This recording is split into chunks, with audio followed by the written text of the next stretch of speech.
Баршаңызға қайырлы күн достар, сіздермен бірге Фатима каналыма қош келдіңіздер.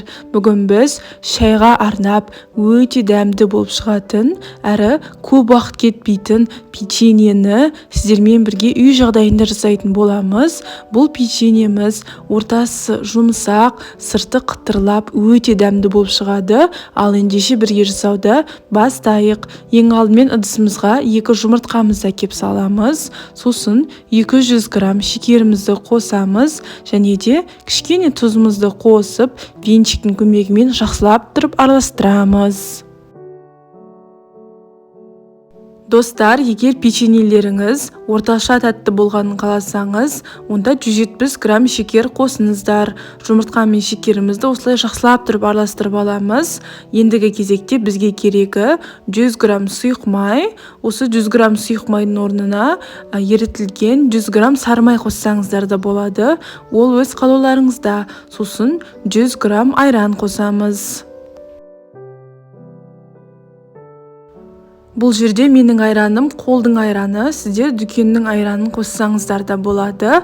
Ары қарай венчиктің көмегімен жақсылап тұрып араластырамыз. Достар, осы печеньенің толық құрамы видеоның астындағы описанияда жазылып тұрады. Келесі кезекте ұнның кезегі. Ұнды 2-3 бөлікке бөліп барып қостым. Бұл жерде ұнның бір бөлігін електен өткізіп болған соң қопсытқыштың кезегі келді. Осындай бір пакет қопсытқыштың ішінде 18 грамм қопсытқыш болады. Осы 18 грамм қопсытқыштың бәрін қосамыз. Сосын ары қарай венчиктің көмегімен араластырамыз. Бұл жерде бізде орташа қоюлықтағы қамыр шығу қажет.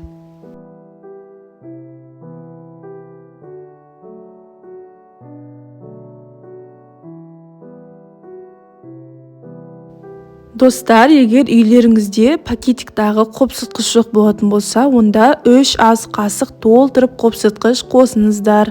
Сосын мына шетте ұнның қалған жартысын қосып жатырмын. Бұл жерде осы ыдыстың үстінде мен барлығы 300 грамм ұн қостым. Сосын мына шетте тағы да 100 грамм ұн қостым. Достар, ұнды міндетті түрде електен өткіземіз. Себебі ұнның арасында қоқыстар болады. Осындай қоқыстар біздің печеньеміздің арасына түсіп кетпеу керек. Ары қарай осылай венчиктің көмегімен араластырамыз. Бұл жерде мен қазір 400 грамм ұн қостым. Қараңыздар, осындай 400 грамм ұннан кейін біздің қамырымыз венчикқа жабысып жатыр. Ары қарай мен тағы да 100 грамм ұн қостым. Осы 100 грамм ұн қосқан соң, сонда менде қолға жабыспайтын қамыр шықты. Яғни осы печеньенің қамырына мен барлығы ровно 500 грамм ұн қостым. Сіздер осындай ұнды өздеріңіздің қамырларыңызға қарай 3-4 бөлікке бөліп барып қосыңыздар. Сіздерде 500 граммнан жоғары немесе төмен грамм ұн кетуі мүмкін.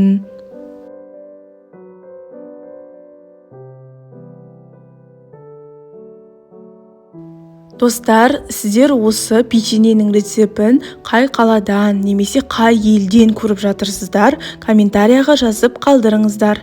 Мінекей біздің қамырымыз дайын болды. Осындай қамырымыз кішкене ғана қолымызға жабысып тұрады, бірақ біркелкі, эластичный, әдемі болып шығуы қажет. Осы қамырымызды илеп болған соң, бірдестен қамырмен жұмыс жасай береміз. Мен әр печеньені шамамен 30-31 граммнан өлшеп алдым. Осылай қамырымызды алып, домалатып, құрт сияқты домалатып, осы пергамент қағазы төселген формамызға қатарынан қойып шығамыз. Сіздер бұл жерде осы печеньенің қамырын өлшемей қойсаңыздар да болады. Ол өз қалауларыңызда.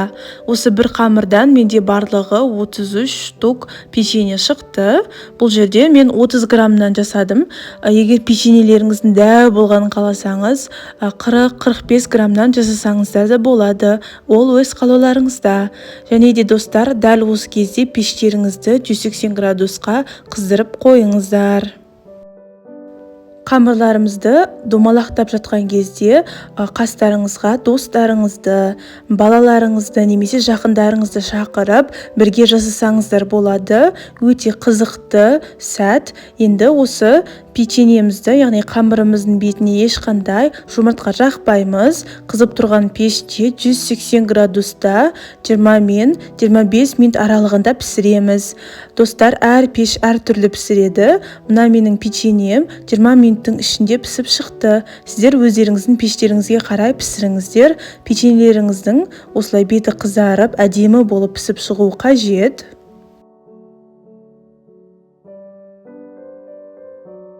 Печеньеміз қызарып, әдемі болып пісіп шыққан соң, басқа бір ыдысымызға саламыз. Себебі қазір екінші партиясын пісіретін боламыз. Екінші партиясында алдын ала осылай майда бөліктерге бөліп, домалатып аламыз. Сосын арасын ашық қылып қойып шығамыз. Бұл печеньеде менде шамамен 20 минуттың ішінде пісіп шықты. Достар, осы печеньелерімізді пісіріп, сосын суытып, шаймен бірге жейтін болсаңыздар өте жақсы үйлеседі. Бұл печеньеміздің ортасы жұмсақ, сырты қытырлақ болып шығады, және де осы печеньелеріміз ауызда ериді. Бұл печеньенің ортасы жұмсақ болған соң, печенье кішкене құрғақ болып піскен. Бұл печеньені жеп дәм татып көретін болсаңыздар, пирогқа ұқсайды. Осы печеньені шоколадқа, нутеллаға немесе вареньеге батырып жейтін болсаңыздар, және де сгущенкаға батырып жейтін болсаңыздар, өте жақсы үйлесетін болады. Осы печеньені сіздер де жасап көріңіздер. Сіздермен болған Фатима, каналыма тіркеліп, лайк басып, комментарий жазуды ұмытпаңыздар. Келесі видеода кездескенше.